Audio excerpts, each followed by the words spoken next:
got practice and clearing our heads. Look for and try to get to that point of clarity. Not distracted by the things that are on the distraction. Energy and attention spent on ridiculous is not going to serve you. Let yourself feel. Otherwise, focus on your right nose. So if you know something, a couple of things. Out of the nose, things get along with it. So let's do that.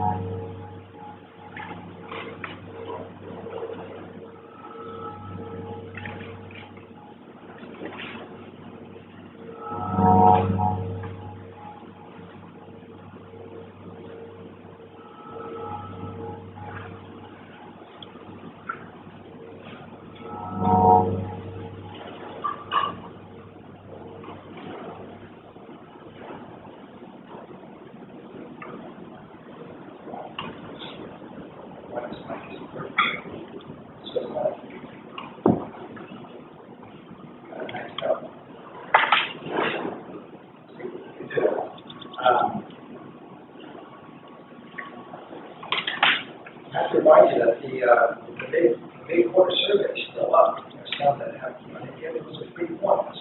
Right? I don't know that I want your opinion on certain things. So please, if you could, the big quarter survey I think closes on Wednesday. So please do it every 5 minutes that you can run. It's very short. And notice that we have this week.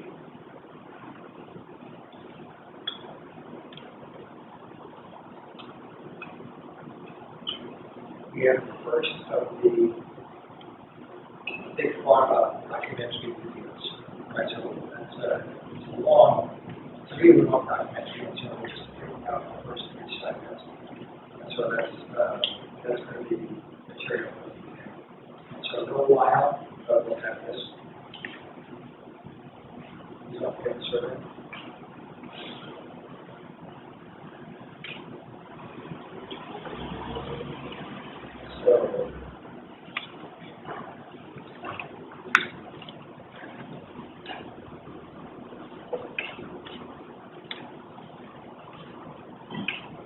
So this week, we're finished with the second with the 7 hypnotics. I mean, the principles that set of hypnotics have outlined carry through the quarters, and now let's go to different classes of those. So we're going to go to opiates. The opiates, this is the changes that you've heard on this computer.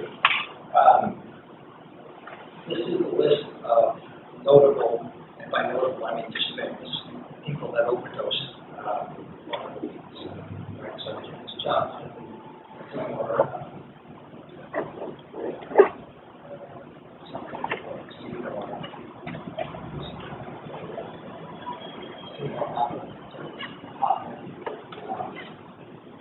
Prince, Petty, and we'll get back to this. Okay, so these are the drugs that cause pain. Right? So fentanyl is oxy. And here is the opiate clock. This is really intriguing. It's not just some interesting points about opiates and about exogenous and endogenous drugs. We have seen benzodiazepines that we have an endogenous things we see with the cannabinoids that we have endogenous cannabinoids. And with the opiates, we have endogenous opiates. All right? So we have receptors for this plant, for this thing that's coming out of the ground. This is cross-information and biological structures. Right? So similar to neurotransmitters. As a class, opiates are drugs that are substances that drive or stimulate or block or have something to do with opiate receptors or endogenous opiate receptors. So, so yeah, forms of opiates. And so this is going to be a hard week because there are many drugs. So it's not like cannabis, not like alcohol. It's the only one drug. So I'm going to try to point you to the right things and avoid going a lot of root memory and things that people don't have to remember. So you have different categories of opiates. There's actual opiates, synthetic opiates, and opiate antagonists. This is the only class of drug that we're going to talk to that has a pure antidote. Right? All the other drugs, so alcohol, drinking coffee is just adding stimulant to the depressant and not an antidote. Giving a person a compulsive, like an overdose on sedative hypnotic, is not an antidote. It's just trying to do the opposite of what the drug is doing. In this particular case, it is truly an antidote. These are active antagonists. So they're going to actively compete with these drugs with the receptor site. So we'll see this. So the opiate antagonist is a third class. Right? So what are the natural opiates? Well, it's the stuff that oozes out of that seed pod. This is high on my list in terms of, so I have a list of incredibly stupid things people do to get intoxicated. And I have a list of things that I want to talk to you about right now. It just doesn't make any sense. And then I have a time machine list. Right? This is high on my time machine list. Right? This is higher than the barbiturating controversy. This doesn't make sense in terms of how did we ever get to this point? Right? So to get to opium, what you have to do is the opium poppy is beautiful. It's a beautiful flower. You've got plenty of them in my garden. And so this is what you have to do. You have to wait for it to flower, wait for the petals to come off, and then wait for that seed pod to kind of mature, and then you go and you scratch it. When you scratch it, ooze comes out. That's opium. How do we get to this? And this is what I want to know. I want to go back and see how did we figure this out. I can understand eating something. That's the easiest thing to do. That's what people do. Here's a plant, you eat it. Or here's a plant, let's throw it into this cauldron of boiling water. I understand that. I can't understand someone saying, okay, I'm doing to it, waiting for the petals to fall off, scratching it, and then coming back the next day to screw it up. Somehow there's something that's missing, right? So, I want to go in the visitors, but it's not very easy to figure this out. So, this is what Susie had the opening. And these are just two. I mean, there are several that come out of that boost. Morphine and codeine are the two that are the ones that are important for us. So, if you look at other drugs that are identified as opiates, heroin and methadone. Heroin is really diacetylmorphine. You add two acetyl groups onto morphine and you get heroin. And it raises another issue that will come to later. So here's this list. All right, so here's the list. So if you look at the other synthetic opiates, it includes Vicodin, which is hydrocodone, and acetaminophen. Then you got oxycontin. Right, so oxycodone, when you add aspirin to it, you have Percocet. When you add acetaminophen to it, you have Percocet. So Percocet is oxycodone plus acetaminophen. Percocet is oxycodone plus aspirin. So you combine the two. And then the newer drug that's kind of interesting is tramadol. And tramadol, you can also add acetaminophen to. There was a news article about what physicians are doing to prevent opiate dependencies in pain patients. And one of them was to get them more on ibuprofen. But then we threw in a little bit of tramadol. And so the impression that the physician was giving was that they're going to non-opiate drugs to control pain. Tramadol is an opiate. Right, so just kind of snuck that in. Right, so it may be a newer one, but it drives opiate receptors. It is an opiate. So tramadol is an opiate as well. Right? So on that first week survey, I asked you what are the drugs that are going to be the most dangerous to a person's health. You said heroin was a big one. With alcohol and cocaine being close, being 5%. Makes sense. I mean, So everyone's aware that this is a major problem, especially now with our so-called opiate epidemic. And so now, what's the most dangerous to society? So alcohol was the winner on this one. And if you combine heroin with oxy and the other opiate drugs, it was second. Right? So there is no awareness that we have of the dangers of these drugs, alcohol and the opiates. I'll get to cocaine next. And so the acetaminophen story with Percocet, with tramadol, with Vicodin becomes important because people sometimes forget that there's acetaminophen. Acetaminophen can have a toxicity. You can take too much of it. And so a lot of people say, oh, I took a couple of Vicodin, didn't do anything, so I'm going to load up with acetaminophen. Bad idea. And so the reports of toxicity, acetaminophen toxicity for people that are not respecting that, but we have acetaminophen already in those patients. Right? So be aware of this and caution anybody that you know that's not Percocet or other synthetic opiates that don't usually make this list, all right, is dextromethorphan. Dextromethorphan, the active ingredient in robitussin. It's an opiate. Loperamide, opium, is an opiate. So we counter that they are opiates. We'll see this a little bit. And of course, now the big deal is fentanyl. And fentanyl in our form and spray form substance. So what about these? What about these antagonists? So the pure opiate antagonists. These are competitive receptor inhibitors. Naloxone, Narcan, the inhibitors, and naltrexone. These are the pure opiate antagonists. And pharmaceuticals have been developed to the point where you can get something out of block the opiate receptor, but not as robustly or as aggressively as naloxone and naltrexone. So you have partial antagonists. These are partial antagonists, not as aggressive as these. So butorphanol, Stayhel, we'll talk about this in a little bit. And buprenorphine, which is the big one right now, so these X4, when you combine it with naloxone, it's suboxone. Right? And everyone says, oh, suboxone is way out of the opiate crisis. There was this article that I saw last week that said it's working in Europe, too bad we don't have it in the United States. Yeah, we do. And it is used in the United States. So I don't understand where that you start came from.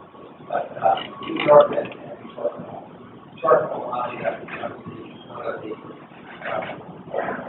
analgesics of choice for tough. Right? And so the new one that's not terribly new, but it's become aware in Western culture is kratom. Try that. All right. So this is the active ingredient of kratom, and kratom has been used for forever. Has a long history, and you can see the list here. So this is just kind of what we're using to deal with kratom is, if you look at, and I gave you this reference, this hasn't even come out yet, so this is definitely review paper. So preprint newspaper. If you look at 99% of kratom users, those populations in which kratom is commonly used, don't need treatment. They're not going through medical overdoses or dependencies. It's used successfully in these different cultures. Right? And so, I don't know what the deal is with this. It is a agonist that drives new receptors. We talk about receptors developing tomorrow. So it drives the new receptor and it antagonizes other receptors. And we'll see this with other drugs as well. Right, so, but the FDA, God bless them, the FDA, just like when we got into this protocol craze, the FDA got into kratom craze. So, okay, this is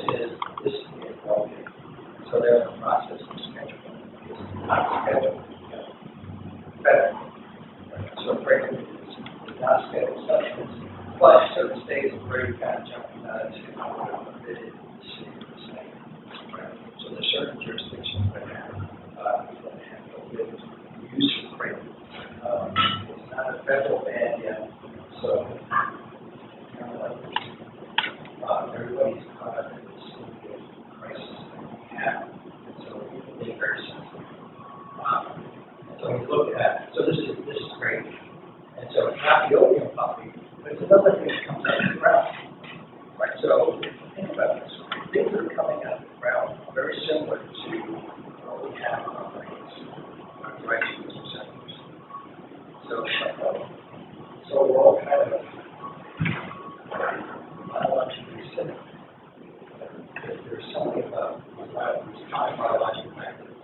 And if you look at this is obviously a pro-Kratom website that's saying they got all these ads and Kratom is safe from peanuts. I'm not sure about that, but the way it has been used in these populations have been responsible for that. I'm sure that one of the markets So, what are the consequences of the opiates? And so, for the opiates, relief from pain. This has been something that has been known since the Greeks. Right? So, it's in Greek writing. This is the gift of God. This is that can alleviate pain. And so, from the Greeks on, they do kind of start this opiate.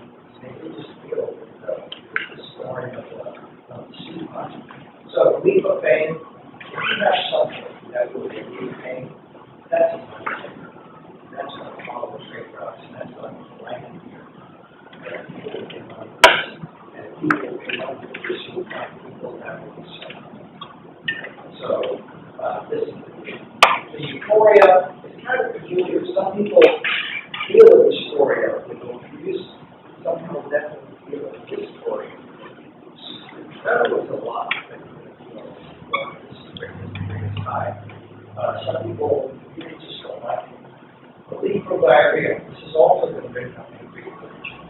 So they use the Greeks on as diarrhea using opium and stop it. And so I don't know if you noticed the ads on TV, pharmaceutical companies, but they cash in on that. So they flood the market. Sometimes they respond to different opium medications, and that's going to reduce, right? That's going to reduce complications. So now they have a way to say, we've seen the ad on TV, opiate-induced complication, OIC. Now, OIC. So if you have OIC, and they always they have a medication for that. This is kind of a little soft or something. But this will stop one. It's on that stuff. And we need to focus on it. Well, what's the effect? And the brain stem.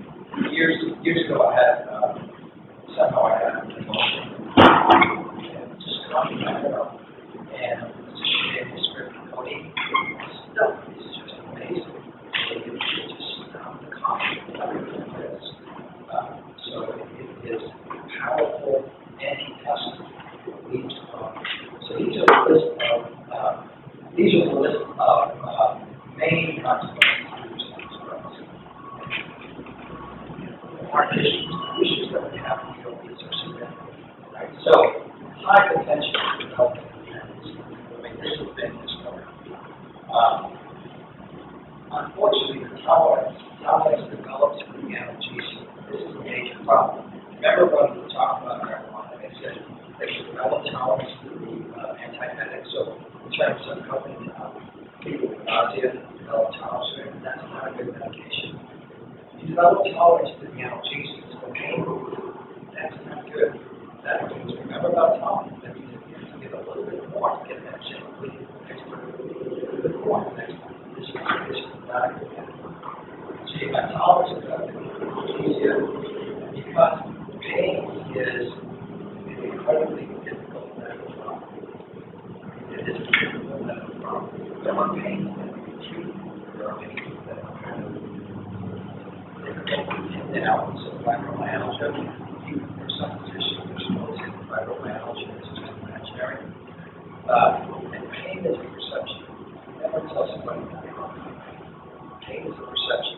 Nociception is the receptors, and those receptors are firing away.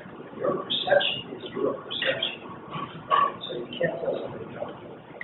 So fibromyalgia, neuropathic pain, lots of pain patients, some of them chronic pain patients, what do you do? It is a medical dilemma. And so it is, to say it's widespread is an understatement. And it's widespread, that means it's contained the pharmaceutical companies that are making a lot of money. All right, they will do that. So, a great deal of money to be had, and a major medical problem because of this downward this is and so, as a consequence of this, you have unintentional dependencies that are being formed. But a dear friend that had a surgical procedure on her leg, and she was getting Vicodin. I was just on top of her home. Be aware of this. Be aware of this. So the usual tries to remind people just get off the Vicodin. Because you can stumble into a dependency and you get chasing the baby. So unintentional dependencies can form. There is an incredible source of this drug. It is ubiquitous. It is ubiquitous as the drug companies. And for the most part, thank you, physicians, for prescribing this and this. So, but if someone like that, where you would say they have an injury that they can do part of prescribing medication, and they just take it, or that prescribing shouldn't. You take it for people. Right, but you take that amount, and then you got all the typically, yes. So usually they should go back in the position, and it's up to the position to be able to have this great. So I have to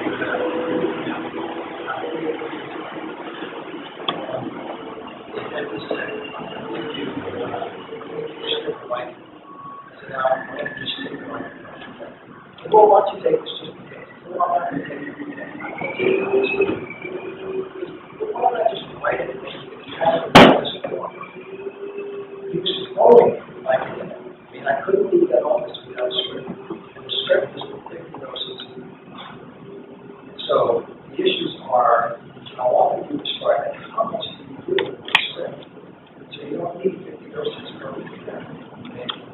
3 days with almost 3 days time. But I heard that I'm not going to use this. And you can make that judgment. Right? You can choose it. And so it's plentiful all over the place. And we run into the problem of Schedule 1, Schedule 2. Remember we said Schedule 1 drugs, forbidden drugs, have a high risk of dependency and no acceptable medical use. Then you have Schedule 2, high risk of developing dependency, but you do have a medical use. And that talks more to opiate than anything else. So high risk of dependency for morphine, for oxy, for Vicodin. If there is medical use, you need that pain. Right? So what makes heroin Schedule 1? Why is heroin Schedule 1? Because Harry Oslinger wanted it to be Schedule 1. It turns out. All right, and so you have this incongruent labeling where heroin is Schedule 1, it's a drug, but oxy and all the others are medicine. This is dangerous. This is where our language fails us. We should not make this distinction of drug and medicine. They are all drugs. We should avoid that medicine use. I saw a news report about fentanyl, and it was that whole report was how can we get this medicine to be for everything? How can we help them break their dependency with this medicine? There was a news report a month before on all the methadone overdoses because a lot of people are using methadone as their opiate choice in their diet.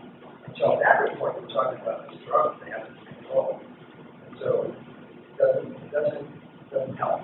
You have to break this kind of distinction, this small distinction. So opioid is that juice that comes out of the seed pod. I mean, it is really incredible. And so morphine and codeine are the ones that are the most useful. And so take the seed pod, regular bottles of fall off the seed pod. Actually, you want to wait. You don't want to wait too long. If you wait too long, you will lose that use. You scratch it, you come back the next day, and you lose that one. And so what you do is we have, these are very old plates. You have these tools that have all kinds of little scoopers. You can scoop up these of the opium that's dripping out of the seed buds easily enough. Right? So morphine is about 25% by weight of that opium that's coming out, and codeine is only about 0.5% of that stuff that's coming out. And so people have decided, okay, so we can take out the morphine and separate the codeine. But before it was just opium.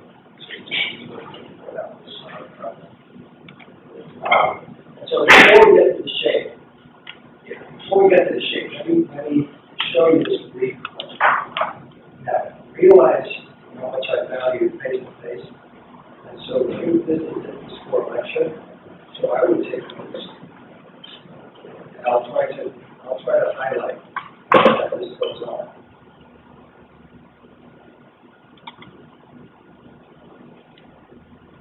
So there's a certain amount of history. So just like with the marijuana, we have to figure out how do we get to this place in our drug laws and in our attitudes towards this drug.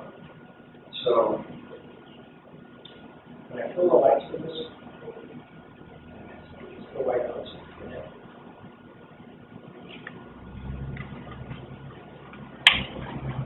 1,000 kilometers away, near the ancient city of Varanasi, the modern era of the international drug trade was about to begin.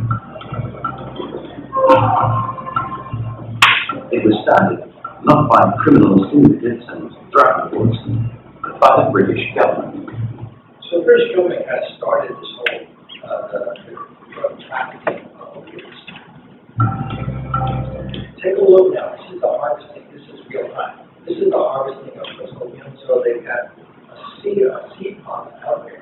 You just go by and scrape roots. The poppy field is still here.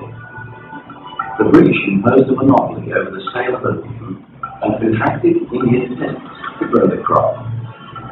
China was the most important market.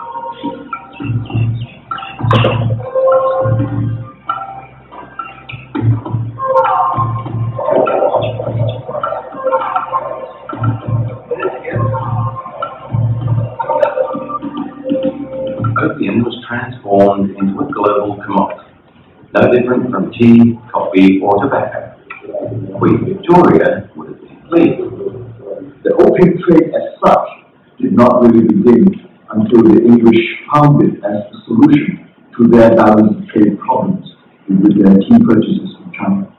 They couldn't find British things to sell to the Chinese in favor of tea, and the silver was too much. They just couldn't find it up there. So they need to find something that the Chinese wanted, that the Chinese would pay for. And opium, they discovered, was the thing. And once they discovered that, there's no question, there's only a matter of finding the supply. And the British found it. India was one good place for growing opium. All they needed to do was gather the stuff. The Chinese wanted it, paid for it, and with that, the balance of trade was corrected. Thereafter, everybody could make good money out of the China trade. So think about this, right? So it was actually based on money, making sure that the trade was balanced, right?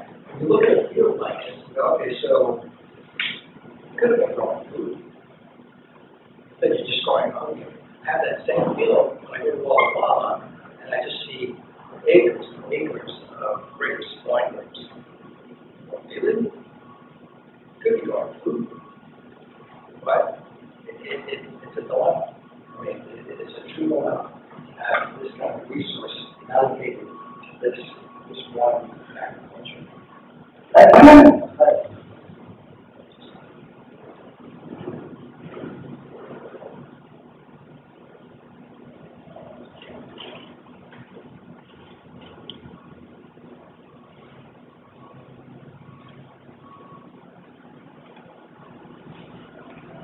These substances were so astounding about them that you actually could read someone with serious pain that they were at times called the God's own medicine.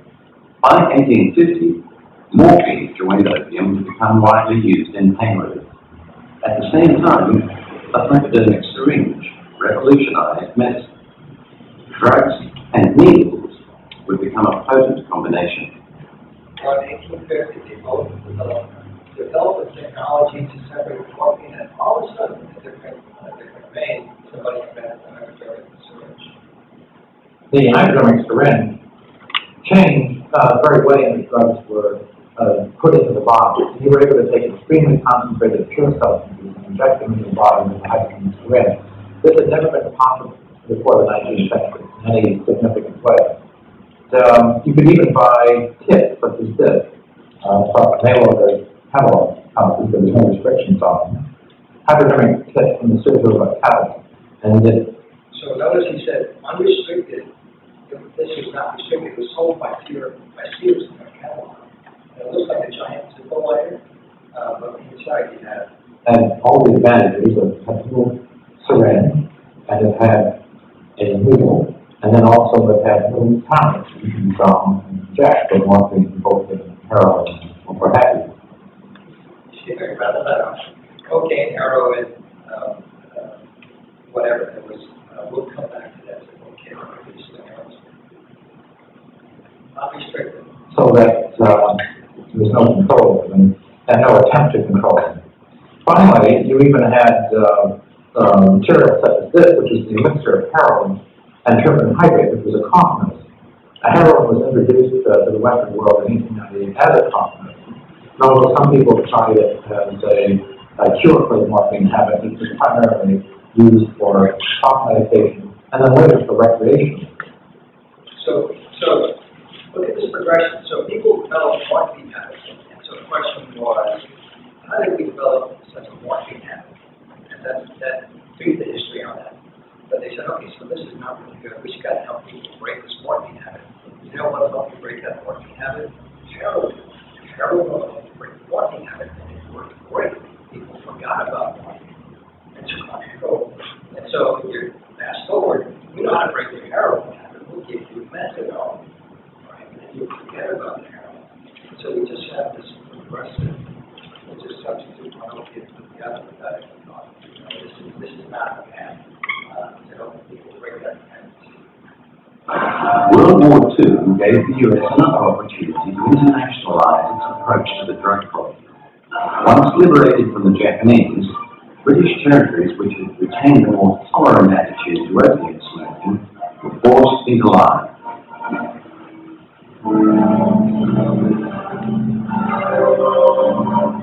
Victory in war meant victory in its fight against drugs. The United States increased influence meant that they could really push that agenda at a global level. The Opium Protocol of 1953 is a United Nations protocol, but it's very much passed under the pressure of and at the behest of the United States. And that protocol, for the first time, brings under control every stage of opium production, from germination through manufacture to sale. And it reflects very much the United States approach to the problem of the opiates. And that is, one, prohibit and absolute, and two, focus on the supply rather than the demand of the drug. That has been our attitude in terms of trying to stop drug use. When England and China were kind of combating or dealing with opium that was really prevalent at the time, the emperor in China said, "This is terrible for people. I forbid you to do this because I say so." And so, if you read any parenting manual, that has never worked. But telling somebody, "Do this because I say so," works. And so that has been our attitude as well. So we didn't progress much from the Chinese or from basic bad parenting. It's just to say, don't do this because it's bad for you, and I prohibit you from doing this, and I'll punish you if you do this. This doesn't work. Maybe if we focus more on why are we using this, we're going to get to there. We're now satisfied that an enormous amount of narcotics is being smuggled from the port of New Orleans. It seems that lately Honduras has been admitting enough heroin.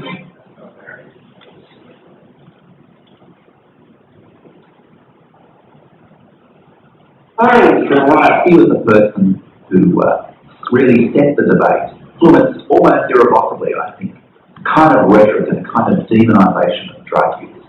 And he did it just because he believed more and louder and longer than anyone else. In a number of countries, including Britain and Australia, there was a lot of legal use of heroin. And as the 1940s wore on and the 1950s came around, it was noticeable that one country in particular stood out from the rest of the world in terms of its heroin use, and that country was Australia, where something over 5 kilograms per million of heroin used legally and unproblematically in Australia. That was something, a kind of a change from the norm that the United States really couldn't fail or tolerate. So the use in Australia of heroin medicinally was forced out by the United States. They put so much pressure on them that Australia did forbid heroin. Heroin became Schedule 1. Now, why pick on heroin? I'm not sure. Other than the fact that it was really used a lot, and it had constant problems. And again, that notion of forbidding it may not be the way to solve the problem. So that was that history part. Kind of like that on how many more can kind of like that on? And so, if we take a look now at this drug, there's another issue that's going to be important, and we'll see this resonate when we talk to stimulants, and certainly when we talk to hallucinogens. If you look at the molecular shape of opiates, right, codeine and morphine are pretty much identical except for a methyl group. You will see this with stimulants, you'll see this with the hallucinogens. What is it with the methyl group? CH3. So you have this methyl group, and that's the one difference. So this is morphine. And so put a methyl group on morphine, and it becomes codeine. And they're different. They're different if you look at pharmacological action, right? Codeine is less pharmacologically active. It still will relieve pain. It will relieve cough actually better than morphine. And so they're different this way. And the respiratory compression from codeine is much less. Why? You just have a methyl group there.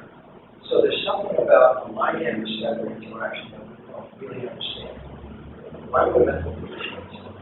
Why would it change it? Something that's dramatically different. And we'll see this again on this. So there's obviously more than just this lock and key fit. It's got to be more to it. Something is being read. Something is changing differently when you put that methyl group and what is happening.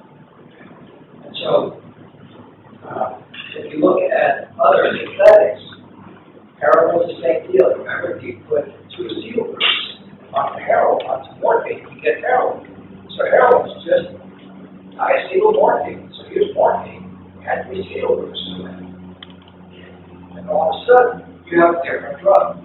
You have a drug, this is just Schedule 1 substance. We talked about it. Heroin has a higher lipid-solubility. It crosses the blood-brain barrier faster. It gives you this high. This is why people will inject heroin with morphine, because it is a real fast entry into the central nervous system, much faster. And that's added to see on that molecule.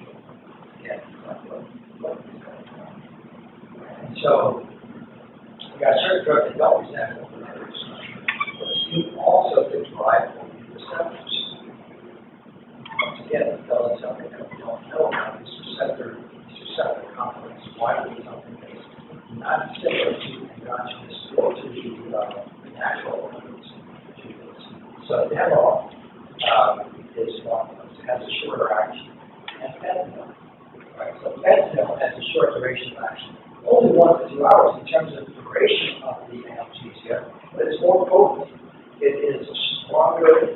Morphine used to be the gold standard. Fentanyl is way stronger than analgesic. This is why people started to like to fentanyl. And so it's a short-term action, but people have been using it to control chronic pain by putting it in patches. So if you put fentanyl in patches, it's a slow release, not one big bolus. kind of losing it slowly. That seems to help chronic pain more so than the others. And so you mentioned before, substance is kind of like the Sativex of opiates. So substance is a spray that you absorb. Again, this is for chronic patients. There was a news article reportedly in a nursing home. I was thinking of fentanyl patches on patients and putting it on solitary, which is like really bad harm, particularly for somebody's pain levels. And it was discovered, I think that was discovered. It's like, you really want to do that? You really want to do that to somebody? That's actually just a bad people. And then the tramadol. This is what's distinctive about tramadol. Right? So tramadol, when you think about it, it's going to agonize, it's going to drive U receptors, opiate receptors, but it has this one thing that the other opiate medications, the other opiate medications does not have, and that is that it hampers the reuptake of serotonin and norepinephrine. This is significant because as we see when we do the green on medications for people with psychological vulnerability, this is an antidepressant. That's what we do with an antidepressant. You hamper the reuptake of serotonin and norepinephrine of different molecules, right? So this tramadol drives opiate receptors and it hampers this reuptake, which when you hamper the reuptake, we'll discuss this better when we do drugs for treating psychological vulnerabilities. When you hamper the reuptake, you're enhancing the effect of serotonin. It's staying in the synapse longer, so it's driving the receptors longer. So, all of a sudden, tramadol is the darling opiate medication, which some physicians apparently have not realized is an opiate as well. And so, the scripts have been heavily from 5 to 43 million in just 7 years. And with that kind of an increase in scripts, you also can have an increase in alcohol. It is important. You can't buy tramadol over the counter.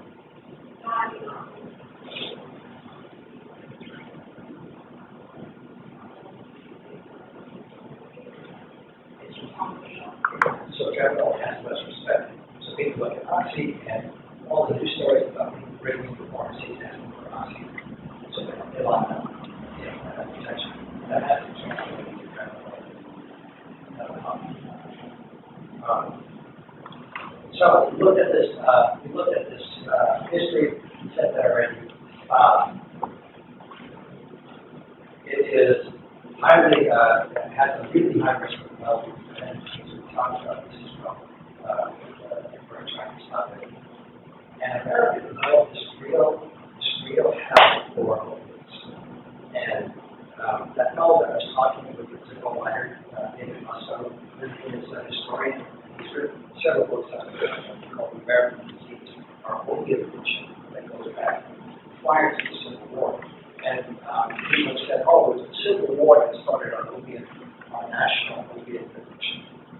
For the first time, people got, soldiers out in the field got opiates, pain relief and those. They didn't take a look at that. Musto went and he actually looked. Remember, this was not restricted. He looked at just the paperwork of the shipments coming in. You can buy a ton of opiates prior to the Civil War. Right? So that addiction has been building for a long time. It was uncontrolled. So people put opiates into all these tonics. And so people go around selling a tonic or this or that. It was all opiates to people who were developing unintentional dependencies on these tonics. It was opiate flavor. And so we said that. So we're pretty much an opiate kind of country. It was hard to control at first. And so the first step was to say, we can't have independent people just monitoring medications with opiates and opiates. So let's just leave it to physicians. Good strategy is really logical for that. Provided that the physicians are prescribing it respectively. So self-medicating became really important. So when it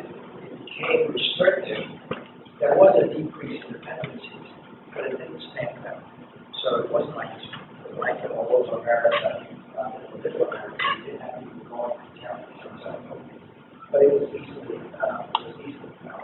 And so when you say selected populations, it would be people that seek to have chemical highs or people that want to recreation use drugs. Right? So if you look at Vicodin, Vicodin is a good example. So of course, houses are temperature Vicodin junkie. If you look at 95, it was 15 in terms of number of scripts.